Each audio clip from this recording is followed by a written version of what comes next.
You don't want your employees to be idle, so why would you want your robots to be idle?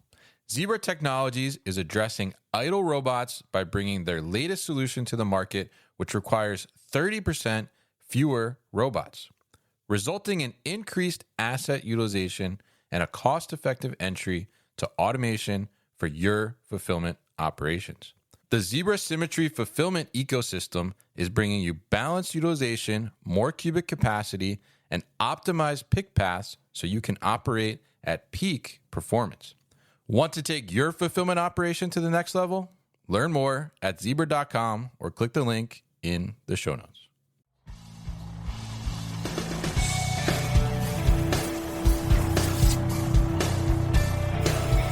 The New Warehouse Podcast, hosted by Kevin Lawton, is your source for insights and ideas from the distribution, transportation, and logistics industry. A new episode every Monday morning brings you the latest from industry experts and thought leaders. And now, here's Kevin.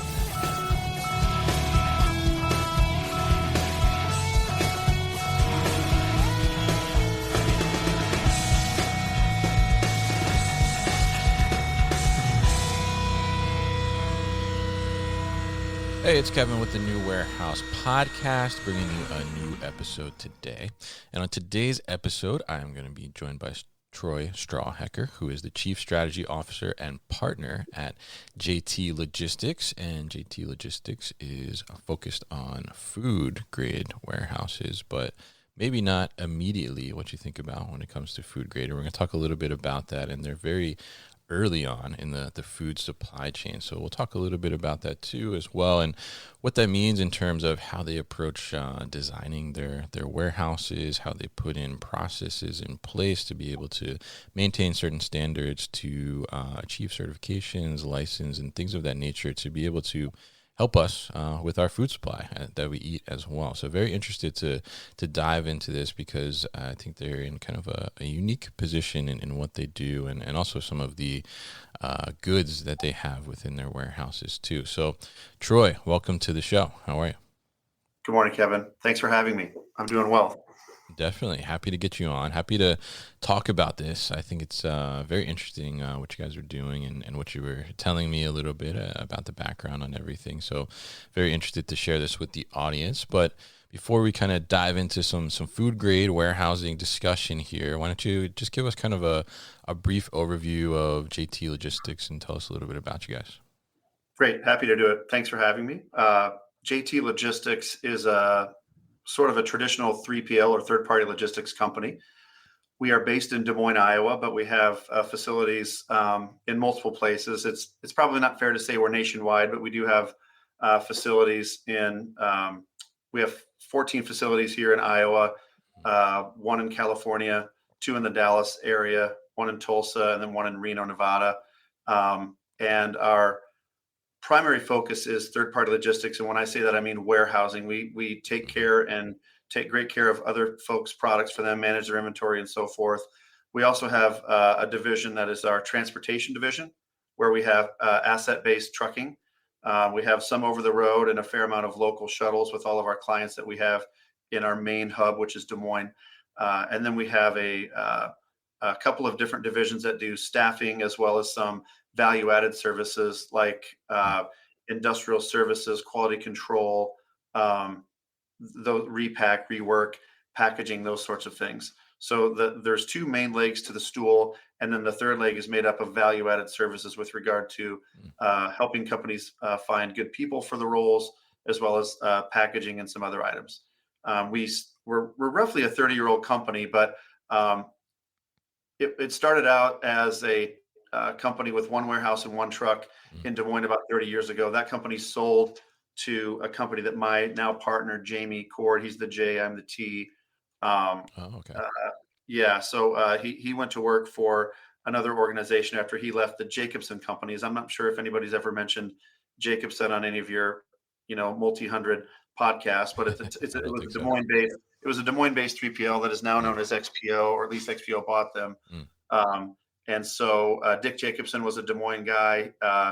At the time they sold, it was the 3rd largest third-party logistics company with over 140 warehouses, tens of thousands of employees, and just a lot of good people. That sold to a one organization that immediately sold to XPO. So most of your listeners might know it as XPO. Yeah. So there's a lot of logistics DNA in the Des Moines area, and a lot of my coworkers and my partners used to work for Mr. Jacobson, and I think learned a lot of good things about the third-party logistics business, and also how to be good citizens and contributing to society through philanthropy. So that's a little bit about us. About 5 years ago, we changed our name. When I came into the picture along with Jamie, I helped him buy out his partners, and we had 4 warehouses and about 42 teammates at the time, and that was in 2021. And since that time, we've grown to 22 warehouses, and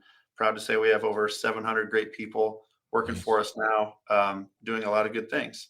So that's sort of the snippet of JT Logistics. Interesting there. Yeah. An interesting history as well. And obviously a big footprint there, especially in the Iowa area, which I think is interesting as well. So tell us a little bit about kind of what your focus is, because I think you're in an interesting part. Sure. And you're focused on food in a sense, but tell us a little bit about exactly kind of what your ideal client is and who you're servicing. Right. Happy to do that. So in the warehousing segment of our business, in the 21 warehouses that we're conducting business, I think it's fair to say about 14 of them are focused on some part of the food supply chain, leads to the food grade.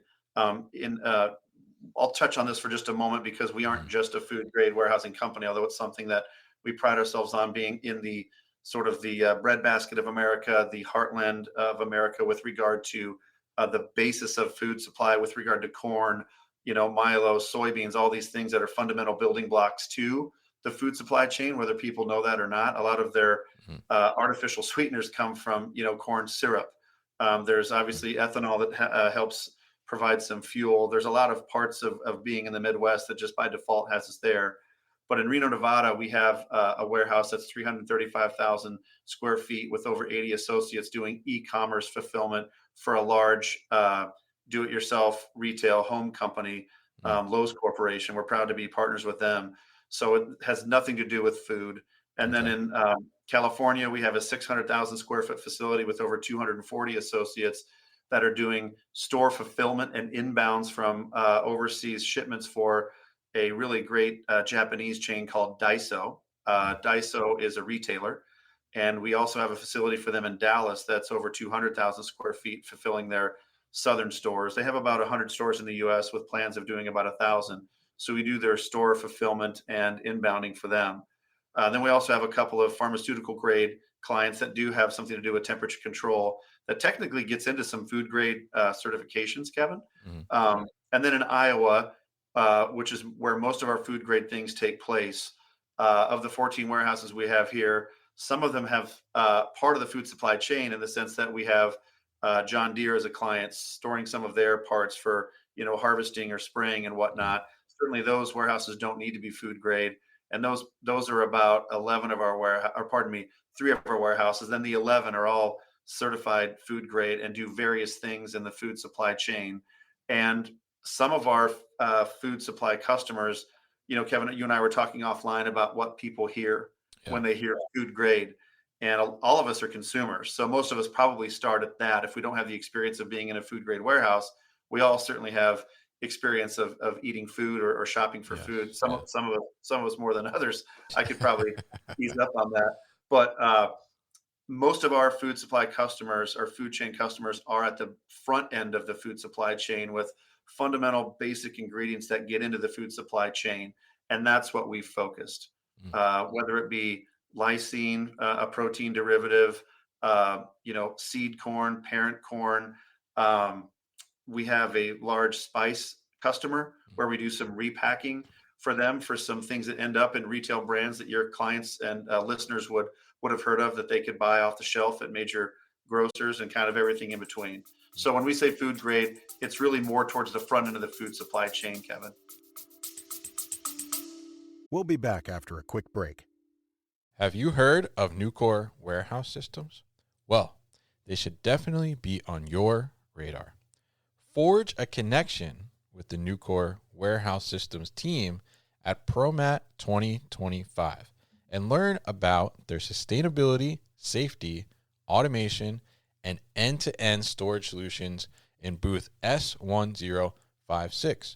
That's booth S1056. And make sure to join us on a panel hosted by Nucor Warehouse Systems on Monday, March 17th at the Sustainability Transportation Theater, where I will be moderating a discussion on the process of recycling steel and how companies can reach sustainability goals within the warehouse. We will see you in Chicago. Interesting. Yeah. And I think that's a very interesting position to be in. And obviously it sounds like, you guys touch a little bit of everything, across your various facilities there. But, tell us on the food grade side. And I think it's interesting you made that distinction there too, where, you said food grade, maybe typically somebody would think that it's refrigerated or frozen, but you're in the beginning of the food supply chain, as you mentioned, with a lot of these kind of ingredients or spices, as you mentioned there, which I think is really interesting. So tell us a little bit about, for maybe people that are not familiar, I mean, what's the distinction between a food grade warehouse versus just a regular warehouse where, like, for example, you're saying they're doing e-commerce fulfillment? Yeah, great question. I would say at the fundamental basic level, Kevin, at least in the states that we deal with, there is a state certification that you have to go through to be certified food grade. And at that, what I would say, and this is nothing against the states, every state is a little bit different, and there's a different level of, rigorousness, so to speak, to that certification. But in Iowa, probably like a lot of states, they take it very seriously. It's a regulated department, regulated by the state. And so you have to apply for a food grade certificate. And what that means is you are going to have your warehouse inspected by a state regulator. You apply for this food grade certification. I also think it's important to recognize that if you have multiple warehouses, you have to have a certificate per warehouse. You can't just get food grade certified in one and apply that across your chain. You can certainly apply those principles and things that you do. But when we apply for a food grade certificate, it's at that facility and it gets, visited by a state regulator, audited, and either you get it or you don't. If you don't, they show you where you fell short, and then you have an opportunity to make up for it. But at a basic level, they're making sure that the building is secure, that there's no, pest infestations. And so there's a need for a regulated and regular pest control system. We need to make sure that any fenestration, like any opening in the building, whether it be a person door or a dock delivery door, is sealed at the bottom of the doors. All those sorts of things are kind of the basic fundamental blocks of being able to say that you have a food grade certification. Also, there needs to be shatterproof lighting so that particles of broken potential glass can't fall into things that get into the food supply chain. There's a minimum, at least in Iowa, to be 18 inches off of every perimeter wall with your goods or racking, so that it can be monitored and looked at, so things can't have a place to hide. I know these sound like very basic things, Kevin, but it's a very basic thing to keep warehouses food grade. You have to keep pests out. You have to keep them clean. You have to have the floors swept. You have to have proper lighting, but the lighting has to be non-glass, non-breakable. And those are kind of the fundamental things to be able to have a food grade certification.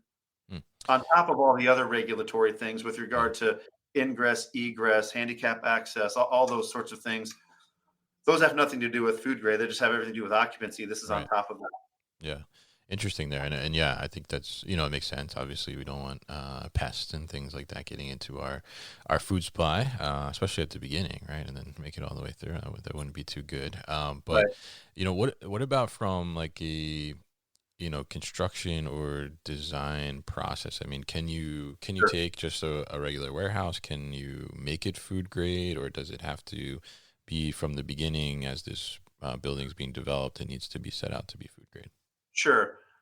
when you ask that question, I think about it sort of in two ways. One way, your listeners probably want to learn, like, what could I do to become food grade, or what are Yeah. other people doing with regard to food grade. The other way that I listen to it is, again, everybody here is a consumer. Please tell me you're not going to share some information that makes me feel less safe about the nation's food supply or anything that kind of gets into it. So I'll Yeah. answer it kind of from both perspectives, if that makes sense, Kevin. From Sure. a construction standpoint, what can you do or not do? I will tell all the listeners out there that we have most of our facilities are reasonably new because, as I mentioned, we've had this growth, in the last 5 years. Because we're relatively new in terms of all of our growth, at the time we were growing, there weren't a lot of available warehouses. So we did set Mm. out to find or build newer warehouses. So it is fair to say, just by chance, that the majority of our warehouses have been constructed in the last 5 years. Mm. And because of that, they are typically concrete, tilt up, flat roof with a great R value on the roof. What I mean by that is the energy efficiency and all that is quite high. It's a very tight concrete building, typically 32 feet clear height, typically two drive-in doors. Typically, our average square footage of a warehouse, which could vary for a lot of folks, is about 340,000 square feet. That average is obviously made up of some smaller ones and a couple of larger ones, but just say 300,000 square feet, you're going to have about 22 to 30 dock doors that are standard dock doors, two drive-up doors, and you want to make sure all those dock packages and things don't cheap out on those, would be my advice to the folks out there. Certainly you might be able to pass a food grade certification, but the more that they wear out, and they do come with semi-annual and annual visits, make sure that you're getting the appropriate dock packages and gear to stand the test of whatever your particular utilization is going to be. Because if there's any daylight Mm. coming into that building, you're going to rightfully fail. So Okay. you just can't fail. So old buildings can be brought up tight too, Kevin. We have a building that was Mhm. built probably in 1979. That Okay. is not a concrete tilt-up building. It's a metal building, and frankly, some of the bottoms of the metal siding had kind of come out with some erosion and whatnot. So we came in and repaired those. It was not easy. It wasn't crazy hard, but it was Mhm. probably a better solution than tearing the building down and building a new one. We didn't need the clear height of 32 in that particular building. This one was about 19 feet because it was a little bit older building. Okay. But we've had a couple metal buildings that have passed food grade inspection. So there's no real minimum standard with regard to the construction materials, Mm. but there are 100% minimums to daylight coming in, the seals on the doors, pest control, all of those sorts of things. Does that answer your question on the construction? Yeah, definitely. Yeah. Yeah. I mean, I think, I was curious on the fact that, can you take, and I think you just said in that example from the building from 1979, I mean, can you take a, older building, existing space and, make it food grade and suitable to be able to do what you're doing? And it sounds like you can do that. So very interesting there, and a great explanation on that as well. So now tell us a little bit about, because you mentioned there a couple times the certifications, licenses, and those may vary from state to state, as you mentioned there. But tell us a little bit about kind of what goes into, for example, you go into a new building that you've built, or this existing building that you just talked about as well. How do you start to put in infrastructure in place around the processes and what people need to do to be able to maintain that food grade level? And you mentioned there, if they come in and they fail, they give you an opportunity to improve upon that. But how do you make sure as you move into that building that you're off to the right start and you've put in these kind of repeatable processes to continue to allow this compliance to be in place? Yep, great question. I would say first and foremost, it's it's client driven. Every client has maybe different needs, but at a minimum, every 3PL probably has to have some set of standards that no matter what clients come our way, you're going to get a base package of X. Mm. And at JT Logistics, we are ISO certified in a facility, and those audits, those quality standards, those processes, the desire to have leaders that have gone through Six Sigma or some measure of Kaizen, constant improvement really does help. But at a minimum, we have a quality control team. We have a safety team. We have an information and technology department, which helps us with our badge access, security, cameras, and whatnot. So at a minimum, when JT Logistics is going to a new facility, whether it's new meaning brand new Yeah. or new to us, if we're taking over, second or third generation space, the first thing that we do is go in and make sure it's tip top clean before we take any occupancy. We have our quality team go in and make sure, along with our facilities management team, make sure that all the dock doors are either sealed or on their way to being sealed, all the people doors, everything, so that it can have the chance of being food grade, whether it's going to or not. We just assume that we're going to have a client at some point that needs to be food grade. So we send in the quality team to do those inspections, the safety team. And why would the safety team go in? Well, if there's racking, as an example, in the space, we want to make sure it's been inspected to make sure that it doesn't have any structural integrity issues, those sorts of things. But typically, we're going into an empty big box building. So we send in facilities control and quality to make sure that that's tip top. And then our security and our IT teams go in and make sure they have all the low voltage wiring.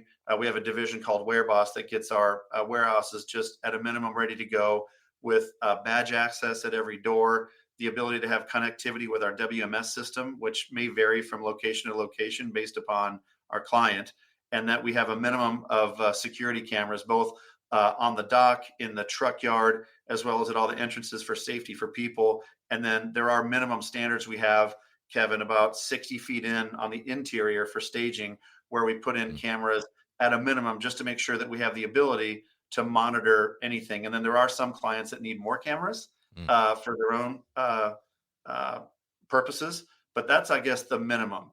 And then let's just tell a story about what about above the minimum. So if we're going to be food grade, we then have our facilities and our operations team apply to the state for a food grade certificate. Again, there are some listeners out there saying, man, state certificate's such a minimum thing. And they're probably right. There are SQF initiatives, which is the Safe Quality Food. There's FDA. There's the Global Food Safety Initiative, the GFSI. There's NSF International. There's a lot of different certifications that are out there. But for us, the state is the minimum. We do have a client that needed us to do SQF, so we went through that. That's probably a whole other podcast, but it's the Safe Quality Food Initiative. So it's a fairly strenuous set of minimum standards that, if you are ISO certified, if you are, caring about a lot of basic things, it's not that hard to pass the test. But if you're deficient in those areas, it'll be very hard to pass it. So which client would we need for that? Well, we have a spice client that has us not touching raw food, Kevin, but repackaging prepackaged spices that are going to like a superstore or a warehouse club. Okay. We're taking their prepackaged spices and then repackaging them into gift sets of 3 or 12 or what have you. So we're certainly touching a container that has food in it, but we're not touching the raw materials. But even in that example, there are some pretty big standards.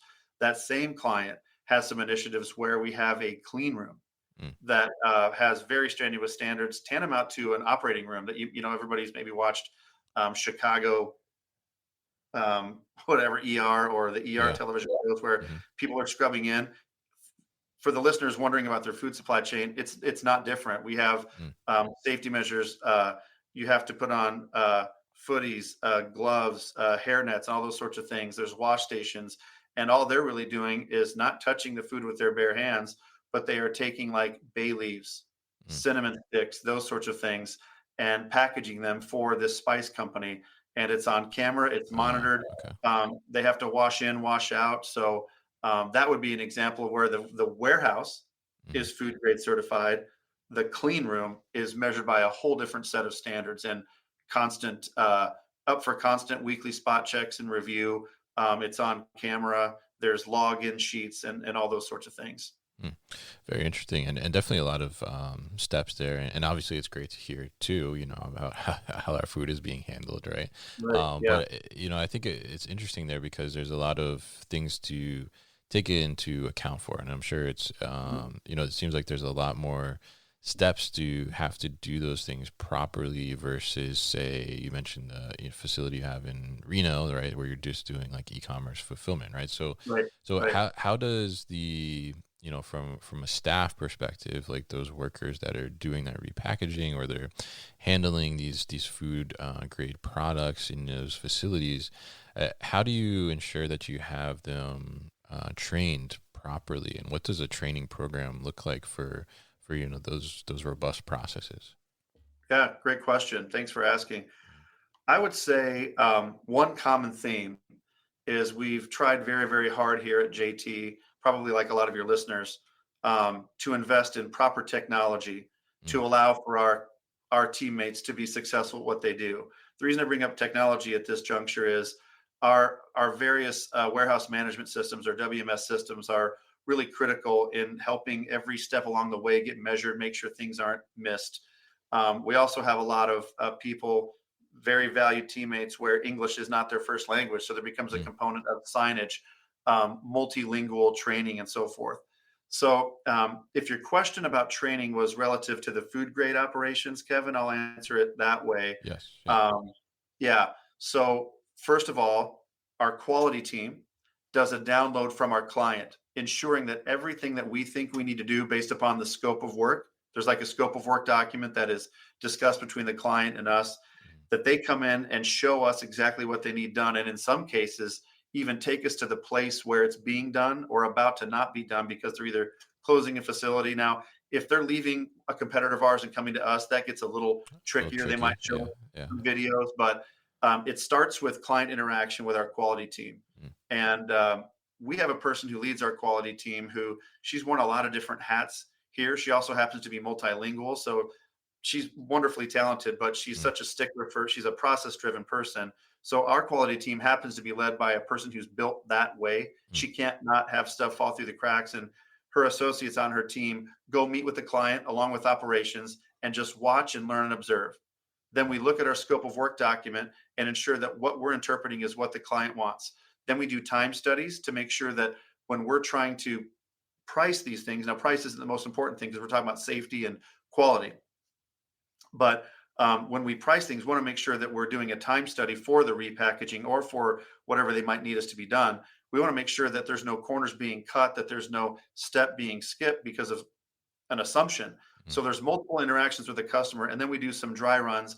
Then we put it into practice, have the client watch either live or on a video, and then we're good to go and they see the results. And so the training part then is after listening to the client during that time frame, there's some team leads in that process listening, Mm. and then they go through and cross train. And then we have signs and placards on walls. We have some I want to almost like computer monitors, almost like television monitors at different parts of different warehouses, showing key performance indicators or minimum quality standards to ensure that they're doing everything. There's just constant reminders. So training up front directly from the client, reinforcement from quality and operations on a daily basis, and then on an hourly basis, having video monitors and whatnot, sort of encouraging them to follow all the steps, and just probably like any process, making sure the results are there, and if not, going in and seek to find out why not. Mm. Interesting. Yeah. Yeah. And very involved process. And I love that you mentioned the head of quality there is built for that. Right. And I think, as someone that has worked in inventory control and some quality in their career, I mean, there's a certain mindset and personality that fits in those types of roles. And I think that's really important to be able to drive that and have that consistency throughout. So, I mean, very robust there and very interesting. So I'm curious, you mentioned the technology a little bit there. And you mentioned, the level of cameras in a sense too, for, various requirements for clients and tracking things. I mean, what types of technologies are you utilizing to, help make this kind of compliance and tracking and traceability of these goods, which are very, very critical for not just the clients but the customers too, who are going to need to eat, as we mentioned earlier in the conversation. What kind of technologies are you using to kind of help make this easier? What's interesting to you that you're seeing in the market right now around technology? We'll be back after a quick break. Are you looking to grow sales this year? Strategic Marketing Communications can help you do that. For more than a decade, Master Plans Communications, Marketing, and PR has been building awareness and creating demand for material handling companies. MPC offers strategic marketing and PR planning, media relations, video productions, photography, websites, digital marketing, social media, and more. Connect with MPC at masterplancommunications.com and on LinkedIn. We're all in the technology game, whether we want to believe it or not. We value our IT department very much. There's a lot of interactivity between really all of our functions, but technology is one of those ones that touches every department. We set out to get a new and a better fit for us WMS about 2 years ago. We employed a consultant, very valued consultant. St. Ange was the group that we chose. They helped us in our search, and we landed upon Datex. Probably won't spend a lot of time on the different WMS systems that we've been on because for various reasons, they were great for us. We wanted to have a multi-location, single platform as best we could with some different iterations. So Datex is the one that we are in the process of moving towards. Just like our old WMS, it does have lot tracing ability, SKU tracing ability, all those sorts of things. If there happens to be a recall, you've got to make sure that your system can understand exactly where that individual piece of inventory came from. If there's ever an allergen question, or if there's ever a recall, or ever anything to be traced, we have to have that traceability. It's critically important. And Datex, like a lot of your probably listeners, technology companies has that. So that's the WMS that we're moving towards. We also have interactivity with some of the large ones, like 4 of our largest clients are on SAP. So are we, to help manage that. But with regard to the food grade, I think you'll see Datex be our main WMS system. And then security and technology cameras. Verkada is a system that we have chosen to go with for right, wrong, or indifferent. We love them. In simple form, it's very user friendly. Our tech department thinks it's the gold standard, and I think I would agree with them.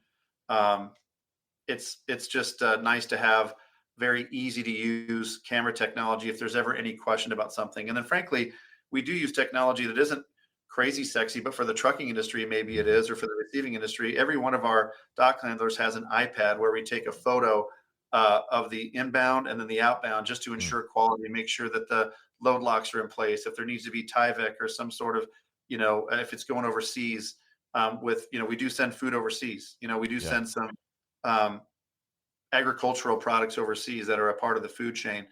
There are some container sealing steps that we need to take. And so it's not so much a CYA activity, although it sort of is. It's just an ensuring like, hey, here's a snapshot, and it ties directly into our WMS. Right when they take that photo, it ties into the receiving or on the outbound shipment. Again, just ensuring that all the steps that we were asked to take, we did. And here's some either photographic or video evidence of such, so that they can have all the comfort in the world that we followed all the steps. And then if we didn't, there's evidence of it. Does that answer part of your question with regard to technology, both security and WMS? Yeah, absolutely. Yeah. And I think it covers too, like how you guys are tracking that traceability of the goods and the inventory itself. And I think it's very interesting too. And I love the capture there on the outbound, inbound side. And I think that makes a lot of sense to do. And now tell us too, because you mentioned a couple of times security as well, right? And people might be thinking like, oh, spices, like why so much security, right? But you have some interesting products or food supplies that you have in there that I think need to be highly secured. So tell us a little bit about that and how that works. Certainly. I would say the most intense security that we've had was we had a lot of very high value products for the construction or redirection of data centers. Iowa also happens to be one of the largest data center locations in the country. In fact, I think Meta's Facebook campus here in Des Moines is their second largest in the world. And there's a variety of reasons for that. We have a fair amount of land. Yeah. Our state put into place some incentives about 15 years ago with regard to taxation or lack thereof on some racking and electricity. We have an abundance of electricity supply. So for a variety of reasons, there's a lot of data centers here, and a lot of the equipment that goes in data centers is very high value. And so for those reasons, there's a whole set of security protocols that we got really good at really quickly, but it also transitioned into when we got into some more intricate storage requests from companies that are at the very basis and the bedrock of our food supply chain. It can be a national security issue. I mean, the parent seed corn, like the corn, we have strands of corn that our customers have trusted us with and this is where the security comes in, to make hybrid corn and different sorts of things for the nation's food supply, or to be able to create hybrid corn to grow, or soybeans or other products to grow in different parts of the world with different irrigation limitations, different levels of saline in the air, all those sorts of things. There's different strands, like 1942 parent seed corn to the 70s. There's all this different stuff, and that needs to be secure, believe it or not. Like, who's going to come and rob a warehouse of some corn? Well, you might be surprised. But it's really also about making sure that the temperature parameters that they put on us are maintained, the humidity parameters are maintained, so that this corn doesn't get into like a geranium vibe where it's like a humidity box in a warehouse, which could easily happen, and have that seed start to germinate. So its security isn't just about preventing theft. It's also about making sure that all the protocols and minimums are being met for the client. So our food grade clients, the majority of them aren't the spice ones, although they're very valuable and helpful to us. It's the corn and soybeans and all these things that are just pallets, and I mean tens of thousands of pallets of this stuff that eventually gets into the food supply chain in a variety of ways. Interesting. Yeah. I was going to ask you, like, how is it stored, but it sounds like there's a ton. I was kind of like envisioning, a room with a bunch of lasers going across, and like it's not quite like that. I didn't mean like kernel of corn on a pedestal or something like that. Catherine Zeta-Jones doing like gymnastics with the keypad. Yeah, exactly what I was picturing. Yeah. Yeah, it's not that sexy. Yeah, interesting. But it is. The real point is, it's more than someone would think, but certainly less than that the Catherine Zeta-Jones movie. But and we do rack most of our warehouses, because warehouses, irrespective of where you are, I know Iowa warehouses are fairly inexpensive compared to the rest of the country, but they're certainly not cheap. I mean, I think our average warehouse new construction is probably $32 million, which is a fair amount of money. Yeah. And so that you really got to go up. The 32-foot clear, you got to have racking for these products to be able to go up to be able to offer all these services we offer at a competitive price for our customers, so that they can offer competitive pricing to their customers. So racking becomes really important. Yeah, absolutely. Interesting stuff, and very interesting to hear about your business and the food grade side of it, and also the variety of things that you guys do as well. So really interesting to learn from you here, Troy, and really appreciate you coming on the show today and giving us a little lesson here on food grade warehousing, and teaching us a little bit about what you do over at JT Logistics as well. So if people are interested in getting in touch or learning more about JT Logistics, what's the best way to do that? Yeah, so the best way to get in touch with us or find us is, we're on the internet at www.jtlogistics.com. My kids would say I just aged myself by throwing the www in front of it. And then, we're on LinkedIn, Facebook, but the internet's probably the best way to find us at jtlogistics.com. I would also say thank you for having us on. I think a lot of your listeners are going to learn that, food grade may be a multi podcast opportunity for you, Kevin, because there are people that do far more intricate things with us with regard to organic and animal welfare approved, biodynamics. There's a lot of things that we don't do, but I'm sure that there's some very talented and capable 3PLs that are on more of the consumer end of the supply chain that have a lot of certifications that we haven't had to do yet based upon our client base. But I guess the message I would send is rest assured that our clients take food grade very seriously, even if it's in a basic seed form, before it goes through 2 or 3 steps to become things that people ingest. And we're on that front end of that right here in the heartland. And I just appreciate being on the on the show and sharing a little bit about our small part of the world. Definitely, absolutely. We appreciate you coming on and sharing as well, and super interesting to learn about this part of the food supply chain too. I think it's really interesting to see the origins of what we pull out of the cupboard every day, right? And that sort of thing. So really appreciate you coming on, and we'll definitely put the link to the website at thenewwarehouse.com as well, and in the show notes here, so people can easily find it and get in touch with you guys. So Troy, really appreciate you coming on, and thanks for your time today.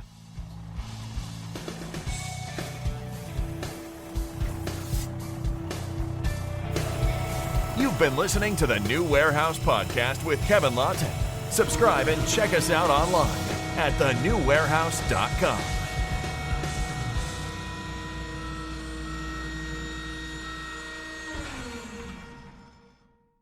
Enjoyed this episode? Make sure you are subscribed to the podcast, and for more content from the New Warehouse, find us on LinkedIn and YouTube. Links to subscribe can be found in the show notes, and for everything The New Warehouse, head to thenewwarehouse.com.